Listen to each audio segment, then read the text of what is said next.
गोहाना 24/7 में आपका स्वागत है। जनता कल्याण मोर्चा के द्वारा आज चौधरी ओम प्रकाश चौटाला का स्वागत किया गया है। परिवर्तन पद यात्रा को लेकर वो यहाँ से जा रहे थे। खबर को ज़्यादा से ज़्यादा शेयर करें, चैनल को लाइक सब्सक्राइब करें ताकि समय समय पर हम आपको हर प्रकार की खबर देते रहें, खबरों से जुड़े रहें। धन्यवाद। आइए लेते हैं जानकारी। आज की मौजूदा सरकार का मैं उल्लेख करूंगा तो समय बर्बाद हो जाएगा। काम का मौसम है, राम और रात की एक जैसी नीति होगी। हमारी फसलों का नुकसान हुआ, ओलावृष्टि से, भारी बारिश से, झक्कड़ से हमारी फसलों का काफी नुकसान हुआ। लोग परेशान हैं, दुखी। इसके लिए लोग संघर्ष कर रहे हैं, सरकार से मांग कर रहे हैं कि हमारे नुकसान की भरपाई की जाए। लेकिन ये लुटेरी सरकार तो पैसा लूटने में लगी हुई है, पैसा बांटना इनका काम नहीं। हमारा ये देश कृषि प्रधान देश है। इस देश की अर्थव्यवस्था केवल खेती पर टिकी है। अगर किसान खुशहाल है तो देश मालामाल है, और अगर किसान कंगाल है तो देश का बुरा हाल। हमने वो वक्त भी देखे हैं जब हमारा देश दुनिया के गरीब मुल्कों की आर्थिक मदद किया करता था, और आज हमारी हालत ये है कि हमारे देश 350 लाख करोड़ से भी ज्यादा का कर्जा है। जो बच्चा पैदा होगा वो हजारों करोड़ का कर्जा सर पर लेकर के पैदा हो।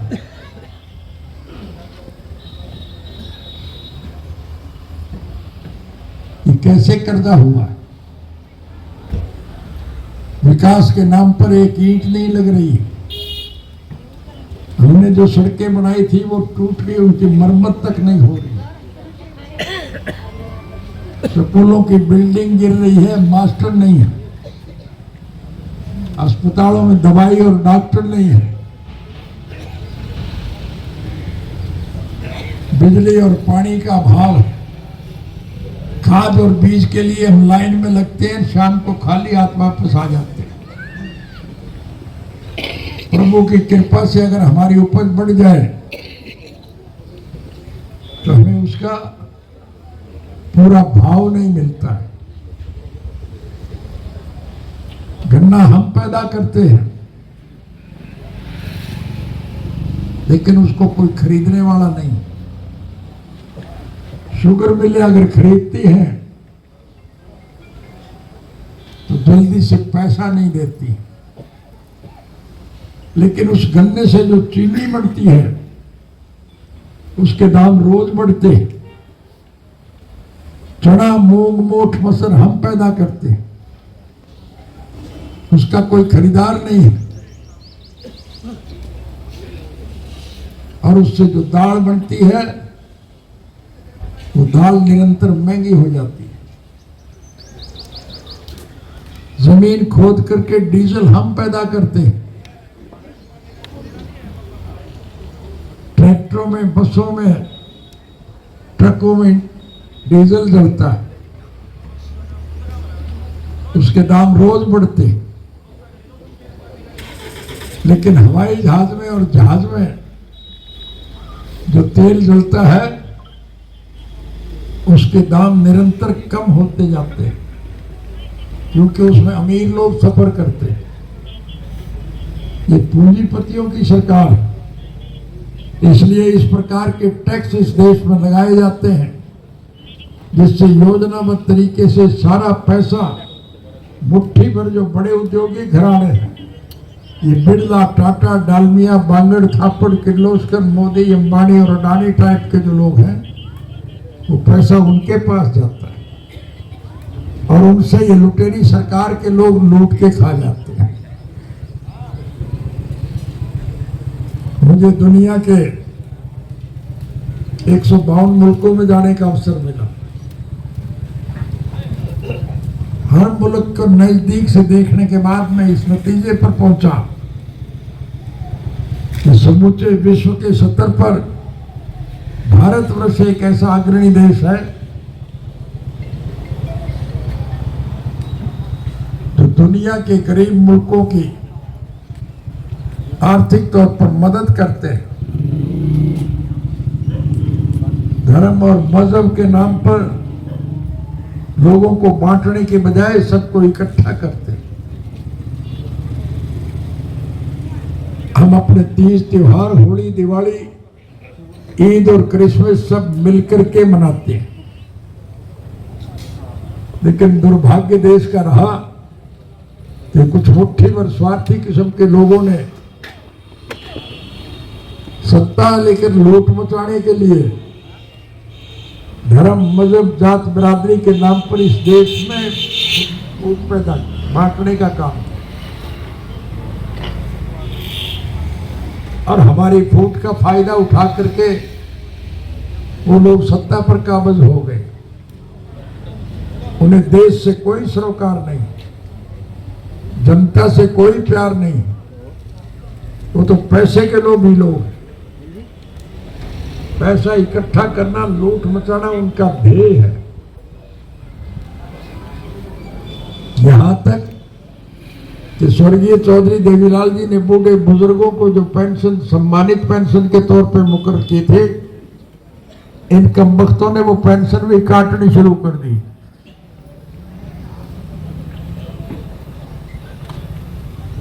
महिलाओं को गैस के सिलेंडर निरंतर महंगे होने की वजह से परेशानी हो रही है। स्कूलों में मास्टर नहीं है, अस्पतालों में दवाई और डॉक्टर नहीं, जरूरियात जिंदगी की चीजें महंगी बिक रही, और किसान का उत्पादन मंदा बिक रहा है। इसलिए आज कर्मचारियों को तनख्वाह देने के लिए भी सरकार को कर्ज लेना पड़ता है।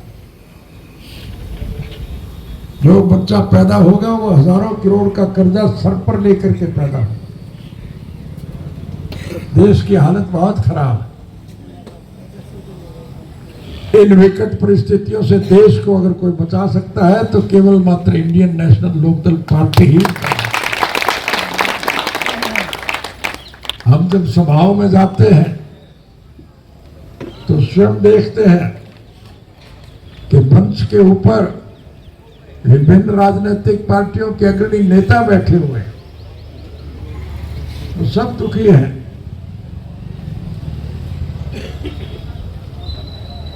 और वो देश में एक मजबूत संगठन बनाने के पक्षधर है।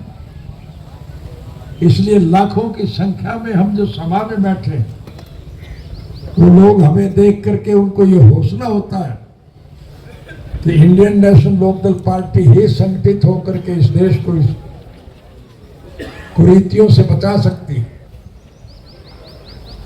इसलिए मैं आपसे विनम्र निवेदन करने आया हूं, देश को इन विकट परिस्थितियों से बचाने के लिए आपसे प्रेम, प्यार और भाईचारे से सब मिलकर के इकट्ठे होकर के चलो।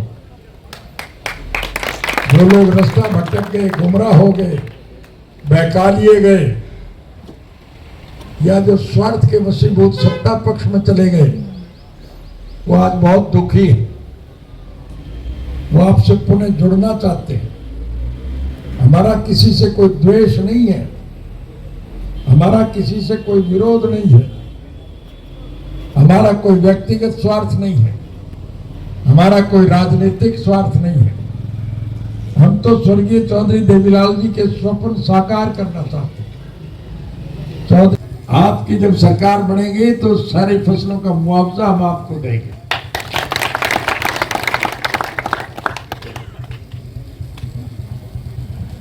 जरूरियात जिंदगी की चीजें सस्ते भाव पर मिलेगी, देश का सम्मान और गौरव बढ़ेगा, और भारतवर्ष पुनः कृषि प्रधान देश बन के विश्व का अग्रणी देश बन सके। मैं आपसे केवल एक ही निवेदन करने आया हूं, आपको और कुछ करने की जरूरत नहीं है। केवल ऐनक का बटन दबा दिया करो, बाकी सब हमारे जिम्मे छोड़ो। अगर हमने अतीत में अच्छे काम किए हैं तो भविष्य में और ज्यादा अच्छे करेंगे। आपको मेरी बात का यकीन है? तो फिर मैं आपसे वायदा करता हूं, जाति भाषा में एक ही बात कहा करते हैं, राज बना लो फिर थारे सारे खोटवे काट दो। कोई दिक्कत और कठिनाई आपको नहीं आएगी। इसलिए आपसे विनम्र निवेदन करूंगा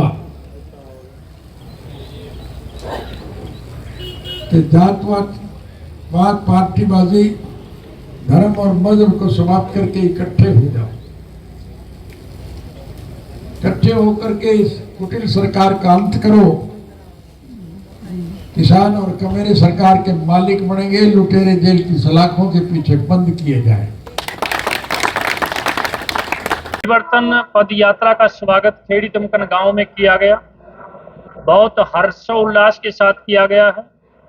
जनता कल्याण मोर्चा पार्टी जेकेएम की तरफ से हमने पूरे हरियाणा प्रदेश ही नहीं, पूरे हिंदुस्तान में हमारा संगठन है। हमारी पार्टी के तमाम नेता लोग आज यहाँ मौजूद थे।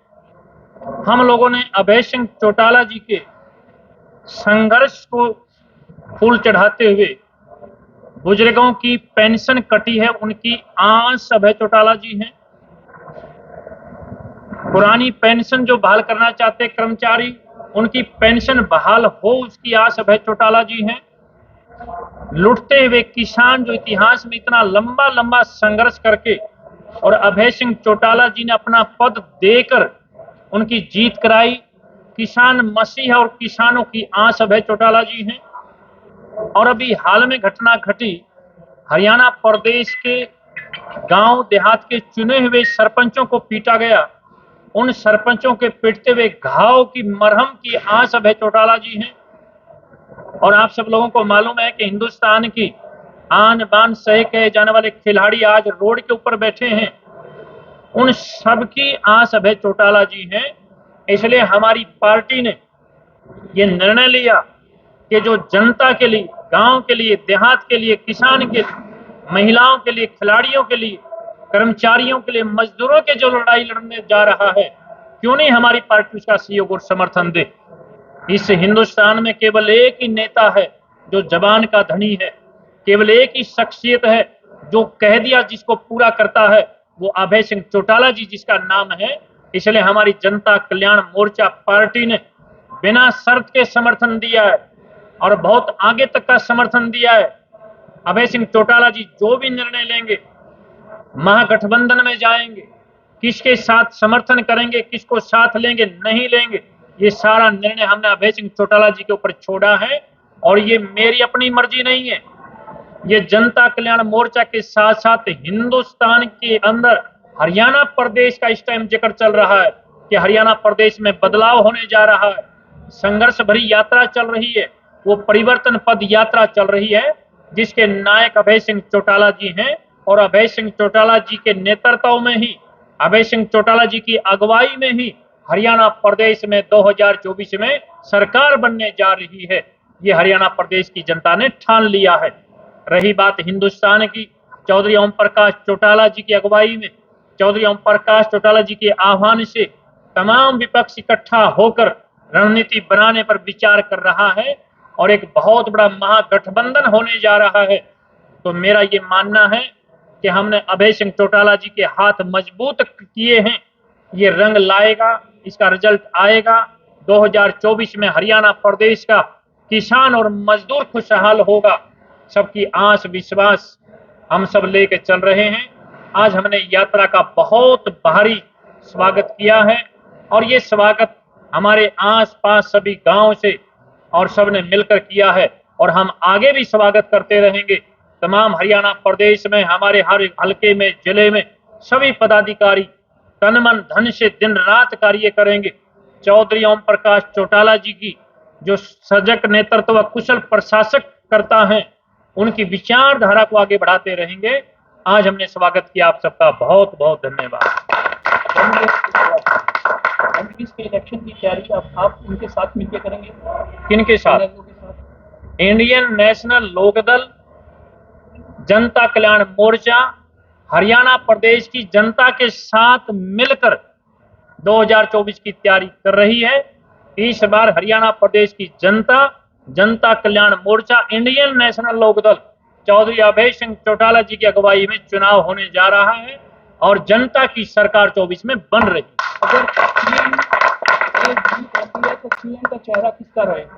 सीएम का चेहरा 2024 में जनता कल्याण मोर्चा की तरफ से और इंडियन नेशनल लोकदल की तरफ से अभय सिंह चौटाला जी जिसको भी नियुक्त करेंगे, जिसको भी सीएम बनाएंगे, हमारी पार्टी को वही मंजूर है, वही सीएम बनेगा। सीटें बांटकर लड़ी जाएंगी या उन्हीं के चुनाव निशान पर ही लड़ी जाएंगी? सीटें बांटकर लड़ी जाएंगी, लेकिन परिवार की तरह लड़ी जाएंगी और सीटें बांटने का निर्णय भी अभय सिंह चौटाला जी ही करेंगे। वो जैसा बंटवारा करेंगे चौधरी ओम प्रकाश चौटाला जी के आशीर्वाद से, उसी पर दोनों पार्टियां कायम होकर चुनाव लड़ेंगी।